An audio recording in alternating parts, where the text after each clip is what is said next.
Para pejuang Saraya Al-Quds melaporkan bahwa mereka berhasil meledakkan kendaraan militer Israel menggunakan bom barel berkekuatan tinggi yang telah ditanam sebelumnya. Serangan pada 24 Mei 2025 ini terjadi di jalur suplai utara wilayah Abbasan Al-Jadidah di timur Khan Yunis. Di hari yang sama mereka juga menghancurkan sebuah rumah yang dijadikan tempat berlindung oleh sekelompok besar tentara Israel. Dalam rekaman memperlihatkan proses peletakan dan peledakan bom di kendaraan militer saat operasi berlangsung di Khan Yunis. Video lain menunjukkan aksi mereka di lingkungan Shujaiyah, timur kota Gaza.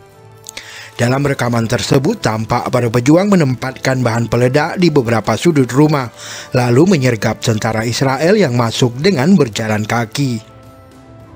2 hari sebelumnya, kelompok ini mengklaim telah meledakkan rumah lain yang menjadi tempat perlindungan pasukan Israel di lokasi yang sama. Mereka menyebut telah memasang sejumlah bahan peledak dan meledakkannya secara serempak, menyebabkan korban jiwa dan luka di pihak lawan. Pada 29 Mei 2025, Saraya Al-Quds kembali menayangkan video baru yang memperlihatkan mereka menembak jatuh drone pengintai Israel dan menyerang pasukan dengan mortir di wilayah timur lingkungan Al-Tuhwah, Gaza.